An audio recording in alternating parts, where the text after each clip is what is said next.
Opération sans précédent dans des conditions techniques, organisationnelles, médicales, qui requièrent un travail de coordination tout à fait considérable entre les acteurs, sous la supervision de notre agence de santé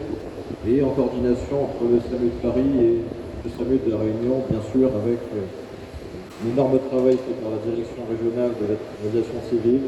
et l'implication de la compagnie Aerostral. La solidarité régionale de La Réunion vers Mayotte, dans le cadre de la crise du Covid, a déjà joué l'an dernier, parce que nous avions accueilli des patients Covid entre le mois de mai et le mois de juillet 2020.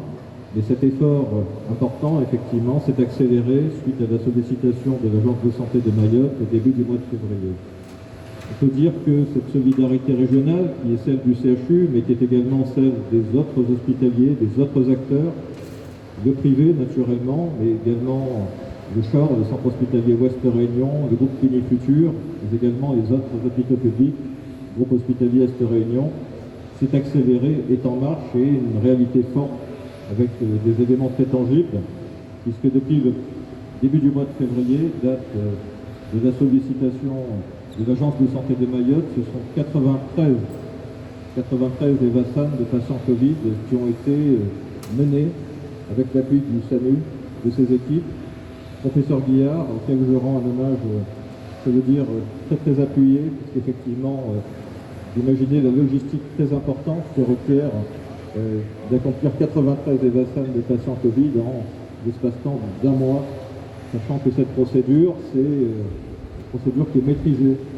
par le CHU, plus généralement par les établissements réunionnais, puisque chaque année, ce sont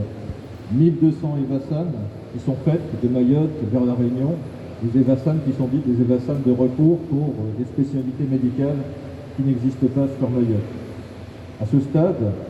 puisque nous avons eu 93 patients évasans pour des patients atteints de Covid depuis le début du mois de février, je suis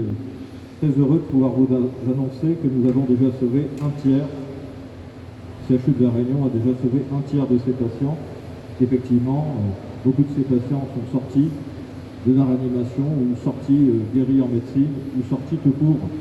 du CHU de La Réunion. Et ce sont 56 malades atteints de la Covid qui restent à ce jour, ce matin, hospitalisés au CHU de La Réunion. Comme le disait Madame la Directrice Générale, notre contexte sanitaire rend absolument nécessaire, incontournable, cette première mondiale et cette opération d'évasan de patients Covid de La Réunion vers la métropole. Le taux d'occupation de nos réanimations a été effectivement très important. Ce matin, nous étions à 88%.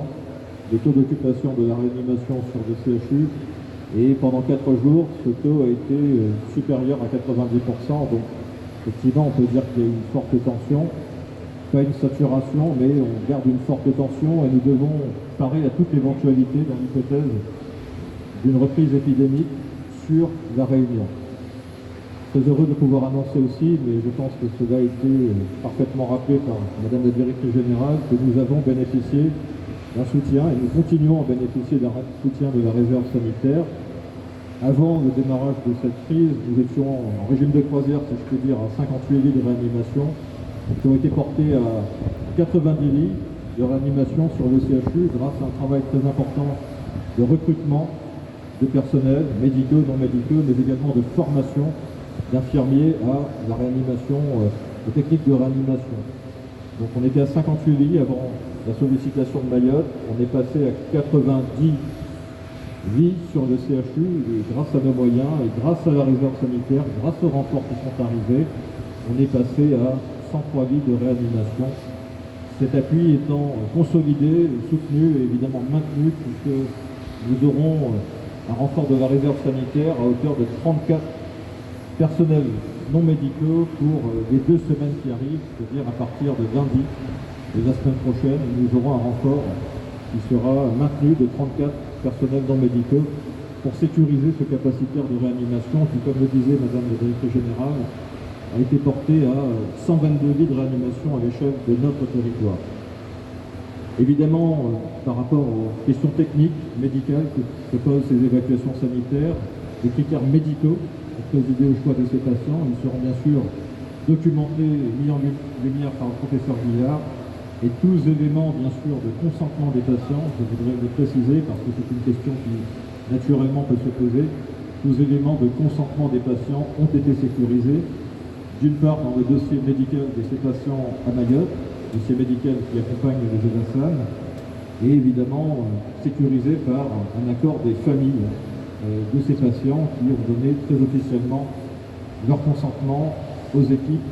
du CHU. Évidemment, cette opération va démarrer, donc je vais bien sûr donner la parole au professeur Guillard qui va nous dire